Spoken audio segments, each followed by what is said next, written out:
Why does something that seems so simple,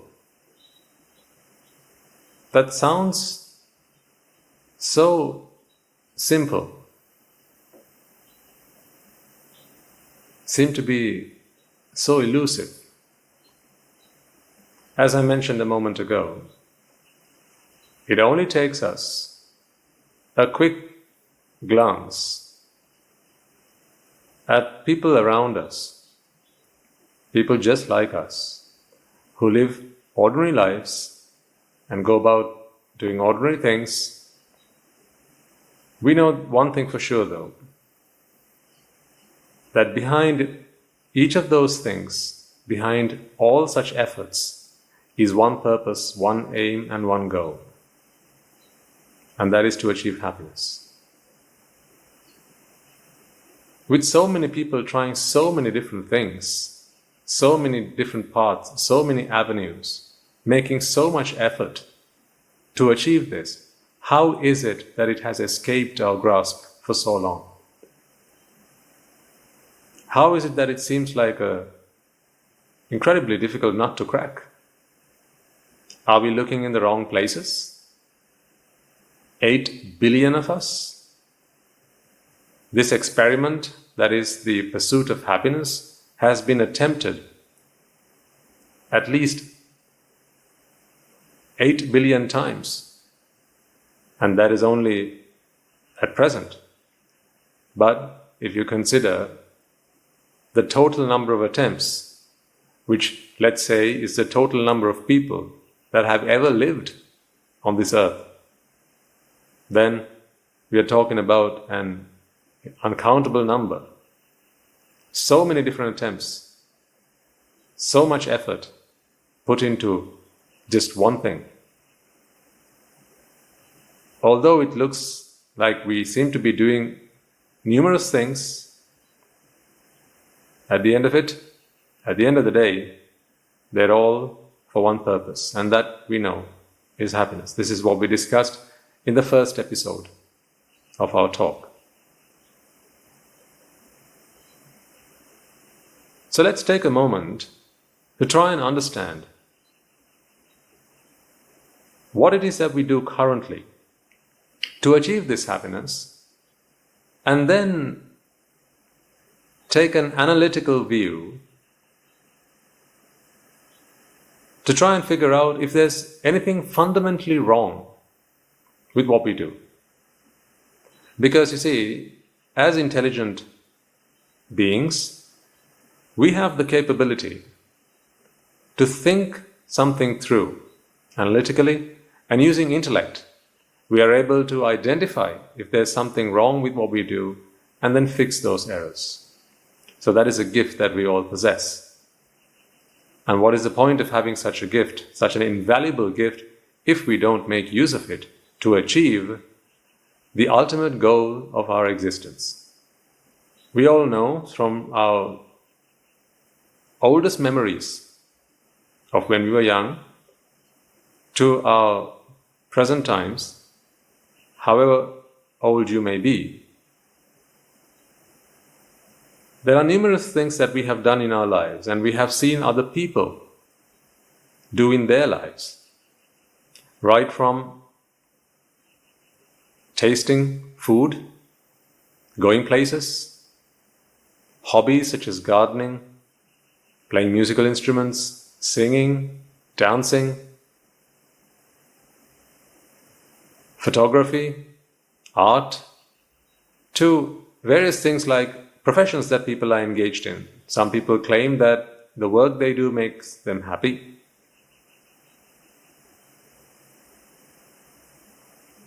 In their professions, there are numerous things that people do to achieve this happiness. If we take a moment to study if there's anything common in all these various enterprises and efforts,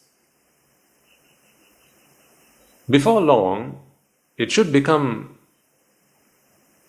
obvious to the analytical mind that regardless of the differences that lie between all these things, there is something that is common. And what is it that is common? It is that all these activities, the doing of these activities, the coming of these activities, or the becoming of these activities, their materializing is dependent on multiple factors. I'll take a very simple example. Let's say, for instance, to be happy, someone likes to draw pictures. So they like drawing pictures, and that is what makes them happy. This is a very common thing. When they look at the picture, when they draw it, when they visualize it, when they paint it or color it in some other way, all these things give them happiness. And that is why they continue to work on that. This is why they continue to do that. And that's fair enough.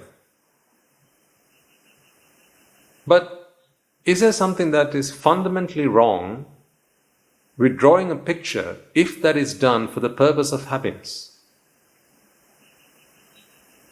I want you to start to think about that. And in the meantime, I'll take another example. Let's say someone likes to smell flowers, the sweet aroma of a flower, a jasmine. If that makes you happy, the sweet smell of a jasmine, is there something fundamentally wrong with hoping and expecting to achieve happiness through the process of smelling a flower?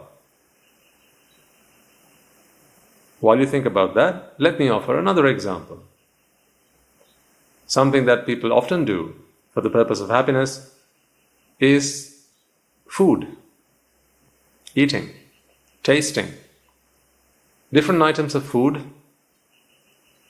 are tried all over the world, and new items of food are invented on a daily basis. Food scientists throughout the world in their laboratories try their very best to invent new dishes that appeal to people's palates. And this is because people seek pleasure, happiness, by tasting food. It is the taste of it that brings them happiness. So, 3 examples that I have presented to you. In each of these 3 examples, so drawing pictures, smelling a flower, tasting something nice, something delicious, all 3 things done for the purpose of achieving happiness. I've taken these 3 examples, not because there are no other examples to be taken. We could have taken any number of different examples, but they're simply examples because they're common. And if none of the above appeal to you, then I invite you to consider something that you do on a regular basis that makes you happy.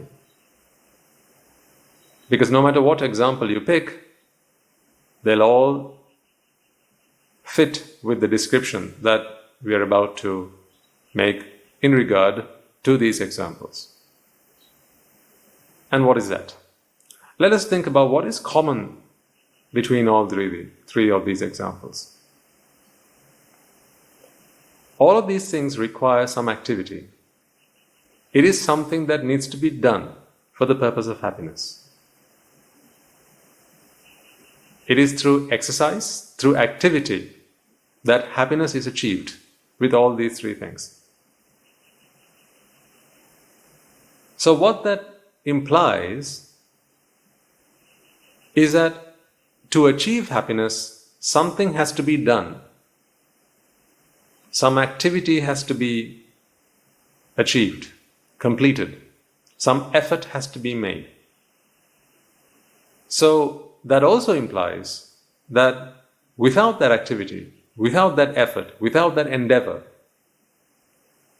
we are not happy. So that kind of gives the impression, does it not, that happiness is not something that is natural. Think about this. Because happiness doesn't seem to be something that is natural, people have to do things to achieve happiness. So if happiness is the result of activity, of endeavor, of effort, then could we not draw a conclusion from the premise that we are currently discussing that happiness is something artificial?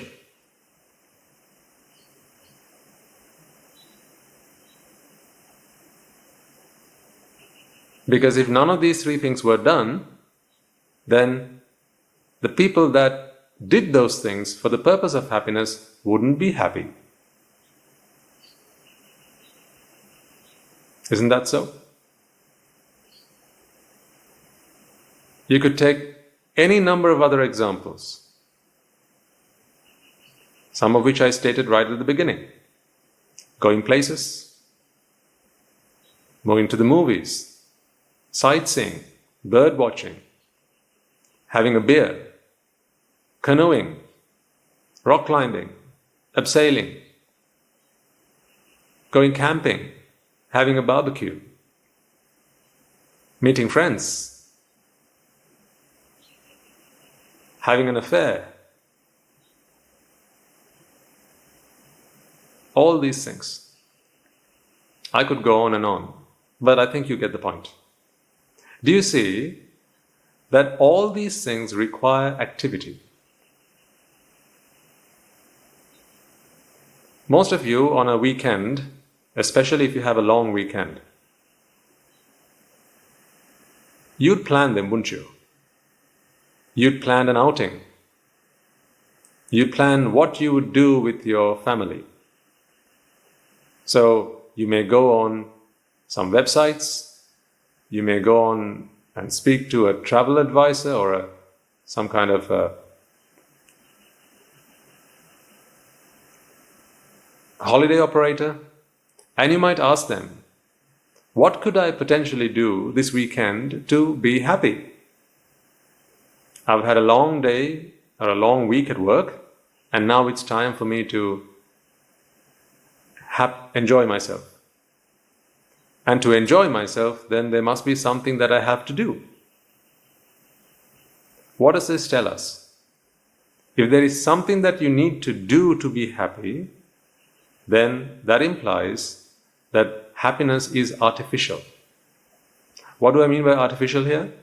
What I mean is, it is not natural. So happiness is not a natural state. It is something that has to be achieved through activity. I think you all follow the point that I'm making here. Think about what you did last weekend. What did you get up to? How did you spend last weekend? Did you go see friends? Did you go to the pub? Did you order a takeaway? Maybe perhaps you spend the weekend at home watching TV? Maybe you went out for a round of golf. Maybe you went for a drive. Maybe you went to the beach. Perhaps you spent some time flicking through your photo albums. Maybe you browsed the internet and maybe you played some games. Maybe sport is your thing. Perhaps you went swimming. Perhaps you wrote a letter. Maybe you have a pen pal on the other side across the globe. And that is what you did to have fun. That is what you did for enjoyment. That is what you did for the sake of happiness. No matter what you did, would you agree with me that no matter what you did, to achieve happiness, you had to engage yourself in activity? So that implies to us that in a state of rest, there is no happiness. It is effort that takes us from a state of no happiness to a state of happiness. It is activity and endeavor, enterprise, that takes us from a state of no happiness to a state of happiness, fulfillment, and contentment.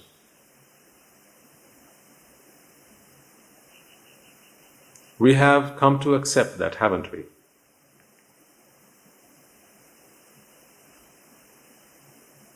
Isn't this the way we work? Isn't this the way we live?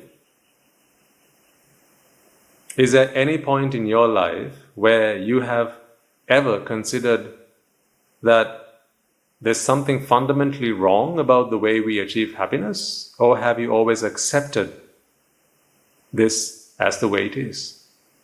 Have you not taken it for granted that this is what happiness is? It is something that has to be achieved, something that has to be worked hard for, continuously. Does it not feel that life in itself is a continuous effort to achieve happiness? At what point in your life can you stop trying to be happy and claim to be happy without making any further effort? Have you ever achieved such a state in life? Do you think that is yet to come for you? At what age have you planned a happiness that is yours without any activity?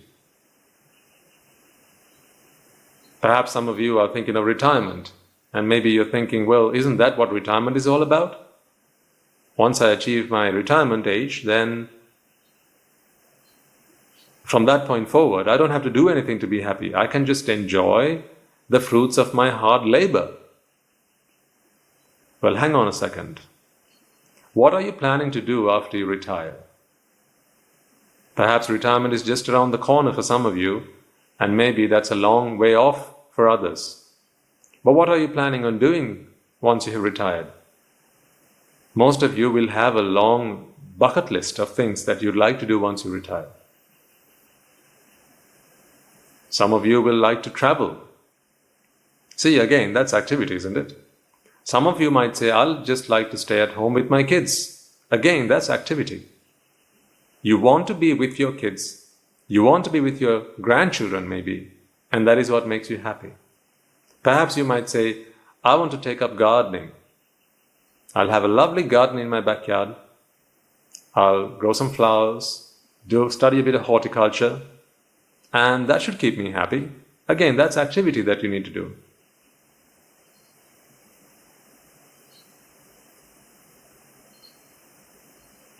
Perhaps you might think, what I've planned for my retirement is to spend time with my friends or reading books. Maybe retire to the seaside and settle down there. But why the seaside? Because I like to go for a walk on the beach whenever I feel like it. The cool, soothing breeze of the sea, that should keep me refreshed in my retirement. See, yet again, you're talking about things that have to be done. Activity, endeavor, and effort to keep you happy. Have you ever considered a day in your life where you could do absolutely nothing and be happy? Has a thought ever crossed your mind? And if the thought has never crossed your mind, is that because you've never considered that that would be possible?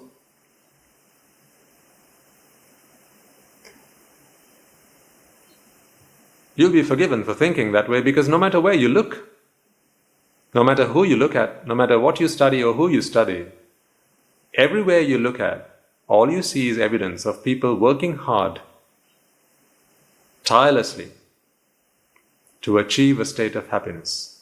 So much so that I think by now it has been drilled into your minds. It has become the norm. You have accepted it wholly, entirely, and categorically, without question, that happiness is something that has to be achieved through activity, effort, and endeavor.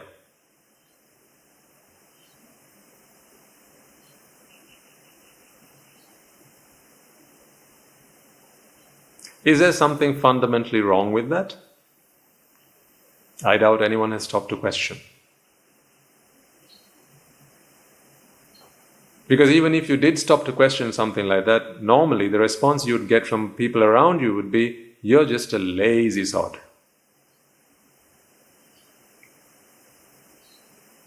How lazy could you be to even consider to be happy without doing anything?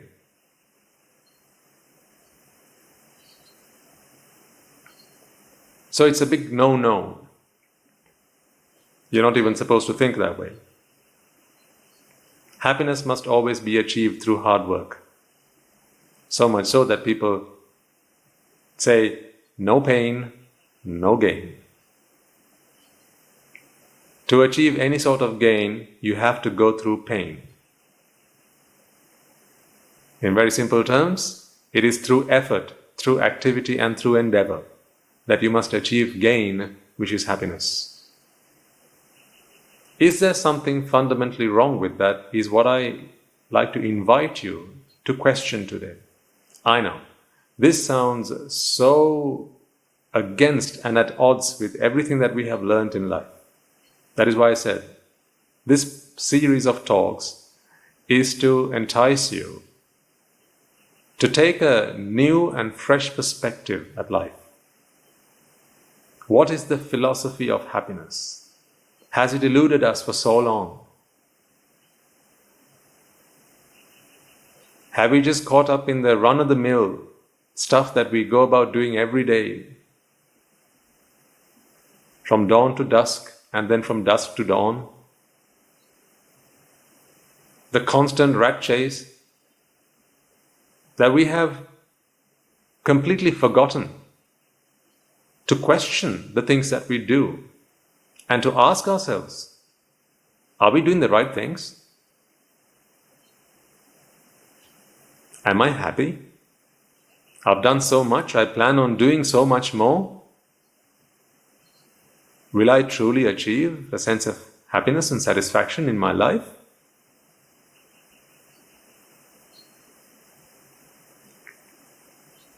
It is insanity, is it not, to keep on doing the same thing, expecting a different result?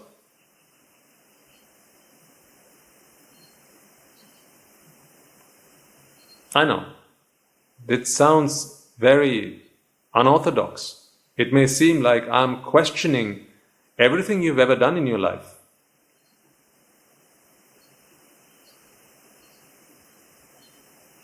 The fundamentals with which you lived your life may be what I'm asking you today to put under the microscope. But you're all intelligent people. And what good is intelligence if we don't use it to question the most important things in our lives? So I'm asking you about happiness, because it seems that that is all you have ever wanted. Happiness for yourself and happiness for your family, happiness for your loved ones. Happiness for the people that you look after, the people you're responsible for. Everything we do in life, we do it for that one purpose, one goal, one aim, one ambition.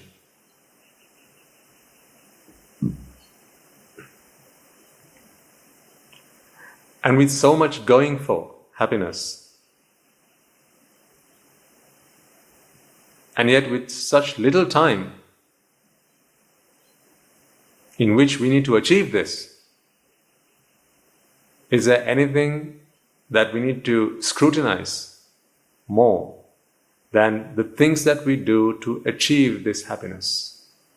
So, in order to achieve happiness, we seem to be doing all sorts of things that we have today come to accept that the philosophy of happiness involves activity gains you happiness, effort gains you happiness, endeavor brings you happiness. I'm not for a moment suggesting that you should all stop everything you're doing right now, that all the doctors should stop their surgeries, all the nurses should stop working in the hospitals, and all the police officers, all the firefighters, all the engineers, all the lawyers, all the teachers, all the mathematicians, and all the rocket scientists should all stop what they're doing and just pack up and go home and sit on their backsides and do nothing. And the whole world will be a better place. Absolutely not. That is not what I'm suggesting. Not one bit. We have our duties and responsibilities to each other. There are things that we need to do for each other and for ourselves that keeps us alive, that keeps the world going. We all have an important part to play in society, in our families, in the communities that we live in. And it hasn't been true more ever than in the climate that we're in today. We're in the midst of a global pandemic, and all of the efforts that are being made by kind, generous people all over the world, every little bit is making a small difference. So I'm not suggesting for one moment that we should all stop all that effort, all that activity, and all that endeavor. That is not what I'm suggesting. I'm simply asking you to question the things that you have done so far in your life for the purpose of happiness. And I'm asking you to consider whether is it not the case that to achieve happiness, you have always had to make effort, engage in activity. Have we not today come to accept then that happiness is artificial?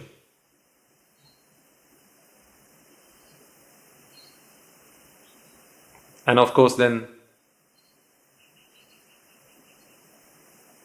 extending from that, suffering is natural.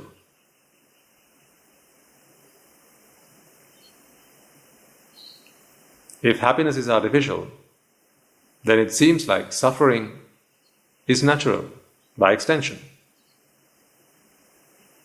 Because if we don't engage in effort, if we don't engage in activity, then we are in a default state of suffering.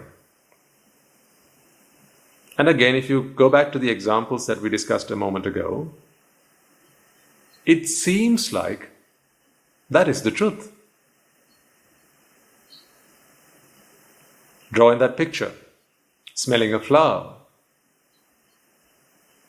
or eating something that you like.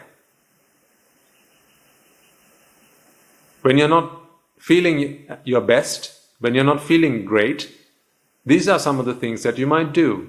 And through activity, you elevate yourself from a state of suffering, from a state of unhappiness, if I may choose that word, to a state of happiness. So it gives us the impression that it is activity that moves us from unhappiness to happiness, a state of unfulfillment to a state of fulfillment.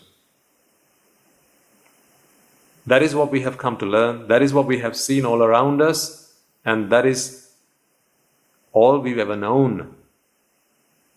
Today I ask you to question the very paradigms of your life and existence so far. I'm challenging the way in which you have conducted your life and thought about the philosophy of happiness up until now. I'm not for one moment suggesting that you should drop everything that you have ever considered to be